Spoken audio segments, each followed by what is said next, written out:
সন্তান হারায় মায়ের কান্না শুধু তার নিজের বেদনা নয়, সড়ক দুর্ঘটনায় প্রিয়জন হারানো প্রতিটি পরিবারের হাহাকারও। প্রতিটি ভোর নতুন আশার বার্তা নিয়ে এলেও সড়কে আলো ফোটে এক একটি মৃত্যুর সংবাদ দিয়ে, যেখানে জীবন হার মানে গতির দানবের কাছে, আর আইন পরিণত হয় উপহাসে।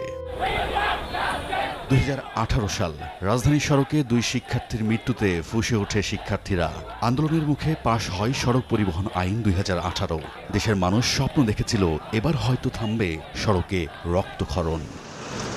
ক্ষুদে শিক্ষার্থীদের সেই আন্দোলনে 7 বছর পার হলেও অঙ্গীকার কি পূরণ হয়েছে? পরিসংখ্যান বলছে গত 5.5 বছরে সড়কে ঝরেছে 37,000-এর বেশি প্রাণ। এটি কেবলই পরিসংখ্যান নয়, 37,000 মায়ের সন্তান হারানো বেদনা আর পরিবারগুলোর লাখো সদস্যের আজীবনের কান্না। সড়কের মৃত্যুর জন্য দায়ী কি কেবলই বেপরোয়া চালক? অধিকাংশ দুর্ঘটনার মূলেই রয়েছে উচ্চগতি আর বেপরোয়া ওভারটেকিং। কিন্তু আইন অনুযায়ী বাণিজ্যিক যানবাহনে স্পিড গভর্নর বা গতি নিয়ন্ত্রক যন্ত্র বাধ্যতামূলক। বিআরটি এর ফিটনেস শাখায় এ আইন অকার্যকর।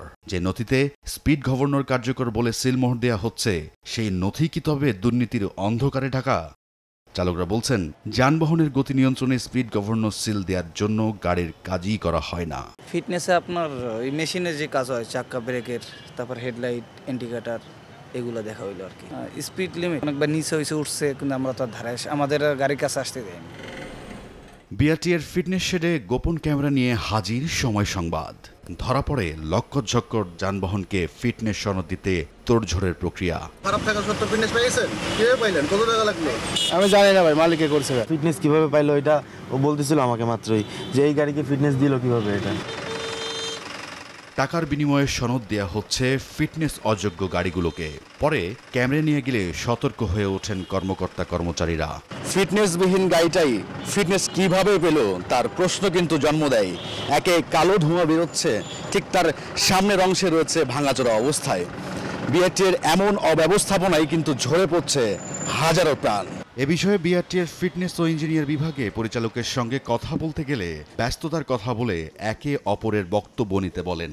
দায়িত্বটা উনাই করছে। এটা বলছে যে ঢাকা ডিভিশনে আপনি কথা বলতে পারেন, সাক্ষাৎ দিতে পারেন। আর চেয়ারম্যানকে মুঠোফোনে খুদে বার্তা পাঠিয়েও কোনো উত্তর পাওয়া যায়নি।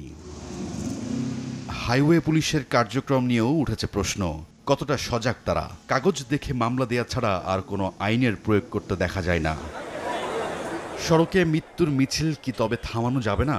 বিশেষজ্ঞরা বলছেন, সংশ্লিষ্ট প্রতিষ্ঠানের জবাবদিহি নিশ্চিতকরণ, আইনের কঠোর ও নিরপেক্ষ প্রয়োগ ও জনসচেতনতা সৃষ্টি করতে না পারলে থামবে না প্রাণহানি। বিআরটিএ, বিআরটিসি, ডিটিসিএ এই 3টা প্রতিষ্ঠানের ব্যাপক সংস্কার লাগবে, প্রাতিষ্ঠানিক সংস্কার লাগবে, কাঠামোগত সংস্কার লাগবে, এবং এদের শাস্তির অধীনে আনতে হবে। গণপরিবহনকে যদি আমি রাজনীতি মুক্ত করতে পারি, তাহলে পরে গণপরিবহন সুষ্ঠু ধারায় এবং সুষ্ঠু ব্যবস্থাপনায় ফিরে আসবে, মানুষের ভোগান্তি কমবে, সড়ক দুর্ঘটনা কমে যাবে। আজ 22শে অক্টোবর, নিরাপদ সড়ক দিবস। বছর ঘুরে বছর আসে, কিন্তু দিনটি পালন করা হয় কমিটি গঠন আর মিটিংয়ের মধ্যে দিয়ে। আর বছর শেষ হয় অব্যবস্থাপনা ও অনিয়মের কারণে ঝরে পড়া প্রাণের সংখ্যা গণনা করতে করতে। রাইদুল ইসলাম শুভ, সময় সংবাদ, ঢাকা।